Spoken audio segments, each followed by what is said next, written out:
അനുജ, ഞാനിപ്പോൾ ഉള്ളത് വെള്ളയിൽ പോലീസ് സ്റ്റേഷനിലാണ്. ഈ അപകടം നടന്ന സമയത്ത് അതിനുപയോഗിച്ചിരുന്ന ഈ റീൽസൊക്കെ ഷൂട്ട് ചെയ്യുന്നതിന് വേണ്ടി ഉപയോഗിച്ചിരുന്ന 2 വാഹനങ്ങൾ ഇപ്പോൾ പോലീസിന്റെ കസ്റ്റഡിയിലുണ്ട്. അതിലൊന്ന് ഡിഫൻഡറാണ്, മറ്റൊന്ന് ബെൻസ് കാറാണ്. ഈ 2 വാഹനങ്ങളും പോലീസ് നിലവിൽ കസ്റ്റഡിയിൽ എടുത്തിട്ടുണ്ട്. ഈ അപകടമുണ്ടായത് രാവിലെ 7:30 മണിയോടടുപ്പിച്ചാണ്. ഇതിന്റെ കുറച്ചുകൂടി വ്യക്തമായ ചില വിവരങ്ങൾ കൂടി നമുക്ക് ഈ ഘട്ടത്തിൽ ലഭിച്ചിട്ടുണ്ട്. അതിൽ നമുക്കിപ്പോൾ പോലീസുമായി ബന്ധപ്പെടുമ്പോൾ അറിയാനായി കഴിയുന്നത്, നേരത്തെ ആൽവിൻ, ഈ മരിച്ച ആൽവിൻ നേരത്തെ നേരത്തെ ജോലി ചെയ്തിരുന്ന സ്ഥാപനത്തിലെ 2 പേരാണ് ഈ വാഹനങ്ങളിൽ ഉണ്ടായിരുന്നത്. അവർ ആവശ്യപ്പെട്ടതനുസരിച്ച് റീൽസ് ചിത്രീകരിക്കുന്നതിനായി കോഴിക്കോട് ബീച്ചിന് സമീപത്തേക്ക് എത്തുകയായിരുന്നു ആൽവിൻ. അങ്ങനെയാണ് ഈ റീൽസ് ഷൂട്ട് ചെയ്യാൻ ആരംഭിച്ചത്.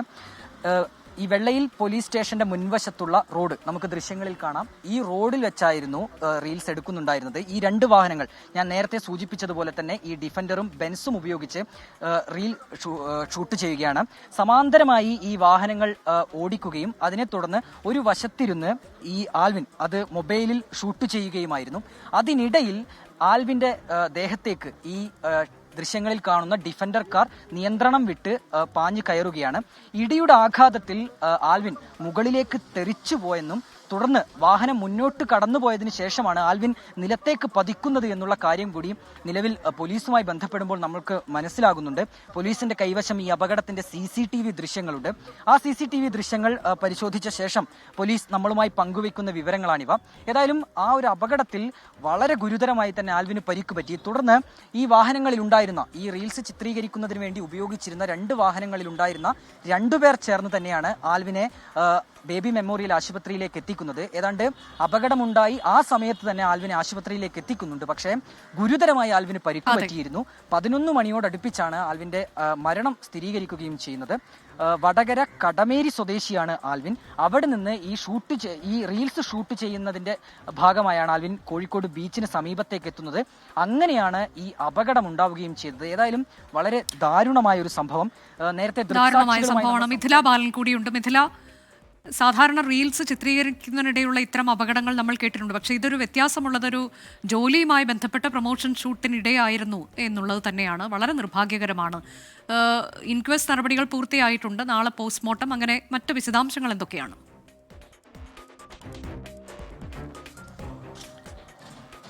അനുജ, ഞാനുള്ളത് ബീച്ച് ആശുപത്രിയിലാണ്. അല്പസമയം മുമ്പാണ് ആൽവിൻ്റെ മൃതദേഹം ബീച്ച് ആശുപത്രി മോർച്ചറിയിലേക്ക് മാറ്റിയത്. ഇപ്പോൾ എനിക്കൊപ്പം ആൽവിൻ്റെ അയൽക്കാരൻ ചേരുന്നുണ്ട്. ഈ അപകടം അറിഞ്ഞ് രാവിലെ 7:30ക്കാണ് അപകടമുണ്ടായത്. രാവിലെ അപകടം അറിഞ്ഞ ഉടൻ തന്നെ കോഴിക്കോട്ടെ സ്വകാര്യ ആശുപത്രിയിൽ, ബേബി മെമ്മോറിയൽ ആശുപത്രിയിൽ എത്തിയതായിരുന്നു അയൽക്കാരെല്ലാം തന്നെ. അവരിപ്പോൾ ഇവിടെ എനിക്കൊപ്പം അല്പസമയത്തിനകം ചേരും. നമ്മളിപ്പോൾ ദൃശ്യങ്ങൾ കാണുന്നത് മോർച്ചറിയാണ്. ഈ മോർച്ചറിയിലാണ് ആൽവിൻ്റെ മൃതദേഹം ഇപ്പോൾ സൂക്ഷിക്കുക. ഇൻക്വസ്റ്റ് നടപടികൾ പൂർത്തിയായിട്ടുണ്ട്. നാളെ ആയിരിക്കും പോസ്റ്റ്മോർട്ടം നടപടി എന്നാണ് നിലവിൽ ലഭ്യമാവുന്ന വിവരം. ഇവരും ഇപ്പോൾ ഈ നാട്ടുകാരും എല്ലാവരും തന്നെ ഇത്തരമൊരു അപകടമുണ്ടായി എന്ന് അറിഞ്ഞ് മാത്രം ഇവിടെ എത്തിയതാണ്. എന്താണ് യഥാർത്ഥത്തിൽ സംഭവിച്ചത്? നമുക്ക് ചേട്ടാ, നിങ്ങൾക്ക് ഇതിനെപ്പറ്റി, അപകടത്തിനെ പറ്റി എന്താണ് അറിവുള്ളത്? രാവിലെ 7:30ക്കാണ് സംഭവം നടക്കുന്നത്.